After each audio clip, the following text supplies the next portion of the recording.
Britain has been thrown into the eye of a storm unlike anything in living memory. Keir Starmer, the man who once promised stability and unity, has done the unthinkable. He has lashed out at King Charles in a furious outburst that has shaken the very foundations of the United Kingdom.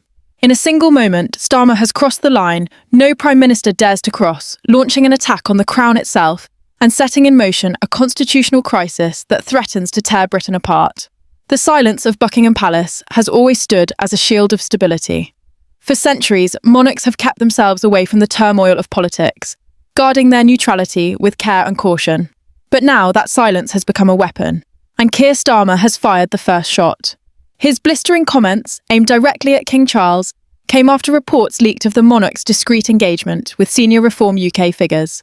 The whispers of a private meeting between Charles and Nigel Farage's movement spread like wildfire through Westminster, sparking speculation that the Crown had quietly shifted its weight toward the rising insurgent party. Whether fact or rumour, the perception was enough to drive Starmer into a rage that his own allies now describe as politically suicidal. Inside Downing Street, sources reveal the atmosphere was electric with anger as Starmer thundered that the King's actions were reckless, destabilising and dangerous for democracy. He accused the monarch of undermining Parliament, betraying neutrality and dragging Britain into uncharted waters. But in a country where respect for the monarchy runs deep, Starmer's assault has been seen not as a defence of democracy, but as an act of arrogance and desperation. The shock was immediate. Westminster insiders gasped at the audacity of the remarks, with MPs whispering that the Prime Minister had committed a fatal mistake. The consequences have already been catastrophic. By blasting the King, Starmer has detonated the one unspoken rule of British politics: you do not attack the Crown. Headlines across the country scream of a Prime Minister at war with the monarchy, while television panels replay his words with disbelief. Within hours, the scandal consumed Britain's media cycle, painting Starmer not as a leader standing firm, but as a man unravelling under pressure. And as the fury spread, Reform UK seized the opportunity with precision. Nigel Farage declared that the King's gesture represented a recognition of reality, that Labour had failed, that the people demanded change, and that the monarchy itself could no longer ignore the growing power of reform. His words struck a chord across the nation, reframing the controversy as not merely Starmer versus the King, but Starmer versus the very soul of Britain. This eruption could not have come at a worse moment for Labour. Already battered by economic failures, crumbling trust and a restive public, the government now finds itself consumed by scandal. Inflation continues to choke households. Energy prices punish working families. Food costs remain unbearable for millions. Protests have erupted in Britain's cities, drawing crowds that chant not for Labour but for Reform UK, their slogans mixing loyalty to the Crown with rejection of the government. In Manchester, banners have already appeared bearing King Charles's image alongside Farage's, declaring, "A new Britain is rising." Such imagery was once unthinkable, but now it spreads unchecked, amplified by social media, driving the narrative that Labour has lost the trust of the people, while Reform stands as their voice. Inside Parliament, the backlash is ruthless. Senior Labour ministers are split between defending the Prime Minister's remarks and quietly distancing themselves from the fallout. Anonymous leaks describe shouting matches in cabinet meetings, with aides accusing one another of betrayal and incompetence. Backbench MPs whisper of rebellion. Some openly discuss the possibility of a no-confidence vote. The Labour government that swept into power with promises of renewal now looks broken, paralysed by crisis and gripped by fear. Meanwhile, King Charles himself has maintained a dignified silence, retreating to Sandringham, his advisers carefully orchestrating a stance that avoids escalation. Yet the absence of denial has only fuelled speculation. To millions, silence speaks louder than words. Starmer's fury, meant as a defence of democracy, has instead ignited a firestorm that threatens to engulf his leadership. Polls reveal a devastating collapse in Labour's support. Numbers once untouchable have plummeted, with Reform UK surging ahead in key constituencies. The public sees a Prime Minister spiralling out of control, a monarch quietly reflecting the people's will, and an insurgent party rising to claim the mantle of power. Britain now faces not just a political scandal, but a constitutional crisis with consequences that could reshape its future. For the first time in modern history, the question is not whether the government will survive, but whether the monarchy itself has signalled that Labour's time is up. The political earthquake, unleashed by Keir Starmer's outburst, is spreading faster than his government can contain it. In Westminster, what began as a stunned silence has now erupted into open rebellion. Ministers who once stood firmly behind the Prime Minister are now wavering, uncertain whether defending him will save their careers or drag them down into oblivion. Senior Labour figures, once the architects of his so-called landslide victory, are privately admitting that the damage may be irreparable. One insider described the mood as sheer panic, with aides running from meeting to meeting, desperately trying to craft a narrative that could calm the storm. Yet every attempt to defend the Prime Minister only makes the situation worse. His words against the King have not been forgotten nor forgiven, and every headline reminds Britain of a leader who broke the one sacred rule of politics. The media frenzy is relentless.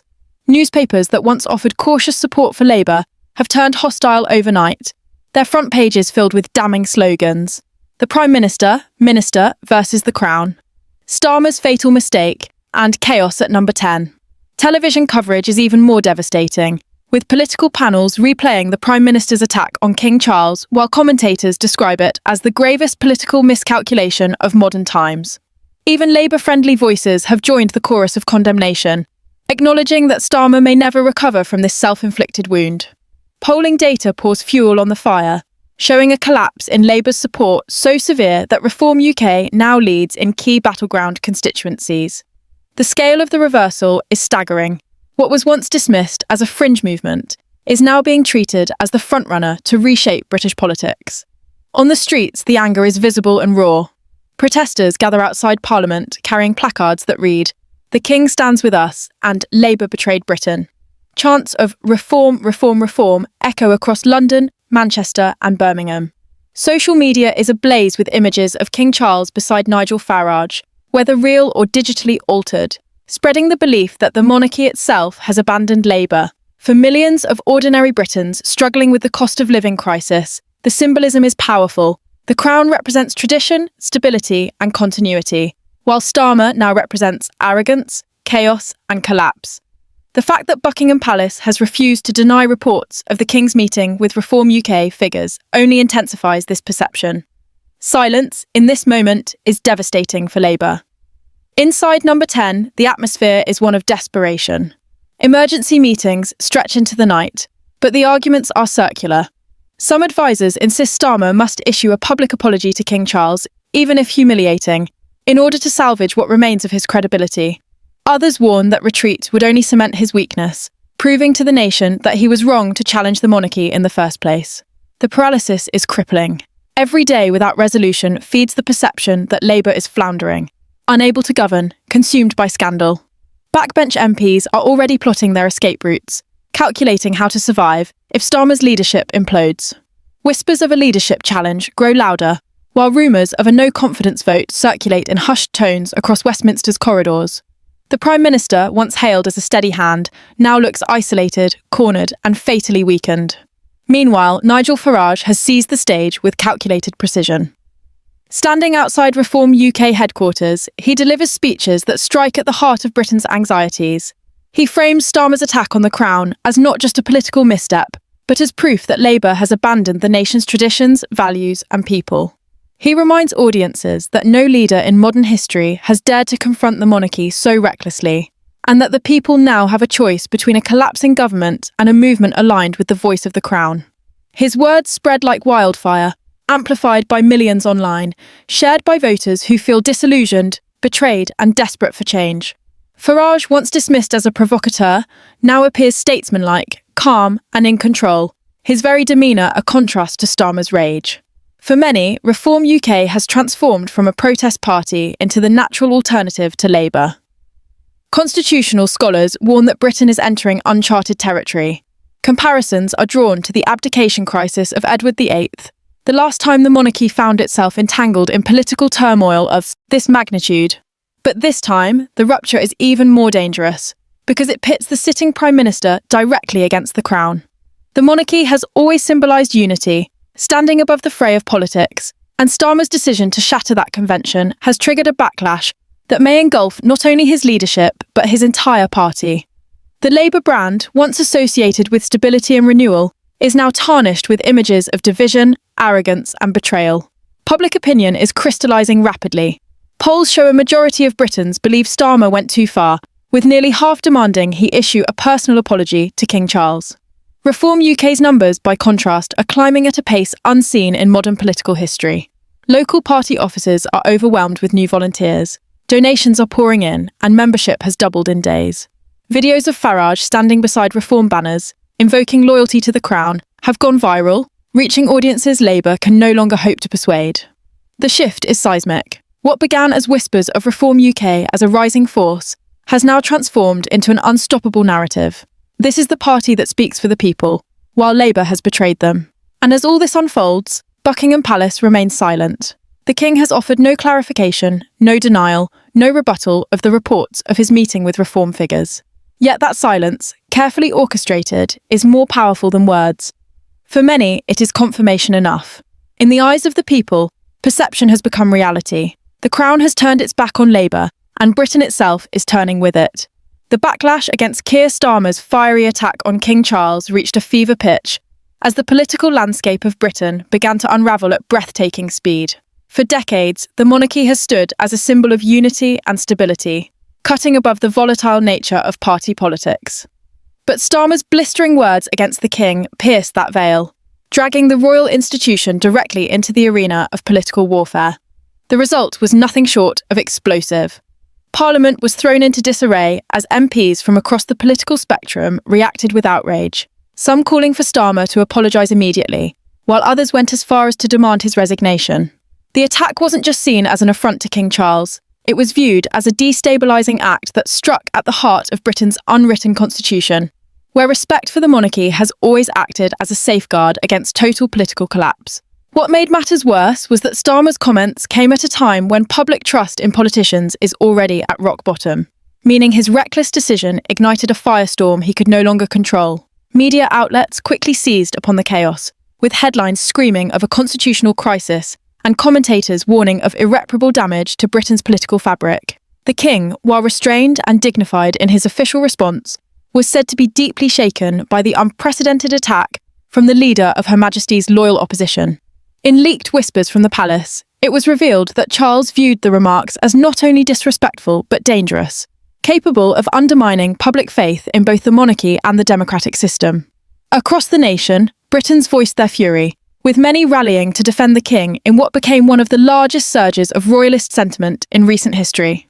At town halls, pubs, and even on the streets, ordinary people declared their outrage, accusing Starmer of crossing a line no politician should ever dare to cross. His words, they said, had pushed the country into uncharted waters, sparking fears of instability not seen in generations. Inside Labour, panic and division spread like wildfire. Senior MPs scrambled to distance themselves from the leader's explosive remarks, fearing that their political futures now hung in the balance. Some cabinet members attempted to spin his comments as misinterpreted passion, while others privately expressed despair, admitting that Starmer had effectively handed Reform UK and the Conservatives a powerful weapon to dismantle Labour's credibility. Behind closed doors, murmurs of a leadership challenge began to surface, with party insiders calculating whether it was possible to replace Starmer before the damage became irreversible. Even Labour's most loyal supporters were shaken, with grassroots activists complaining that their leader's outburst had distracted from policy debates and gifted their opponents a golden opportunity to claim the mantle of national defenders. For many, it felt like the party was being dragged into a storm of its own making, with no clear way out. Meanwhile, Reform UK and Nigel Farage seized the moment with characteristic force. At rally after rally, Farage portrayed himself as the voice of the people standing, shoulder to shoulder with King Charles, hammering home the message that Starmer's Labour had declared war on Britain's traditions. His words electrified his base and drew in disillusioned Labour voters who felt betrayed by their leader's recklessness. Opinion polls began to show a sharp swing toward reform, with Starmer's approval ratings collapsing to levels that made even his harshest critics gasp. The Conservatives, too, found themselves reinvigorated by the scandal, presenting themselves as defenders of both king and constitution. Rishi Sunak, who had been struggling to gain traction, suddenly found the wind at his back as voters began to view him as a steadier alternative to Labour's embattled leader. But what truly deepened the crisis was the way Starmer's remarks fractured the delicate balance between the monarchy and Parliament. For centuries, Britain's political system has thrived on an unspoken agreement. The monarch remains above the fray, while politicians respect and uphold that neutrality. By directly targeting King Charles, Starmer shattered that balance, raising uncomfortable questions about the very nature of Britain's constitutional monarchy. Legal scholars and historians rushed to weigh in, warning that such an attack could have long-term consequences for governance, potentially emboldening future politicians to erode royal authority and destabilise the system further. Some even whispered that this was the beginning of a dangerous precedent, where respect for the crown would no longer act as a check against political extremism. The word republic began to surface in debates once again, adding fuel to the already raging fire. Public anger manifested not only in words, but also in action. Across Britain, protests erupted outside Labour offices, with demonstrators carrying placards condemning Starmer for his assault on the monarchy. In contrast, crowds gathered outside Buckingham Palace to show solidarity with King Charles, waving Union Jacks and chanting for the preservation of Britain's constitutional order. The atmosphere grew increasingly volatile, as scuffles between rival groups of protesters broke out, forcing police to intervene and heightening the sense of a country spiralling into political chaos.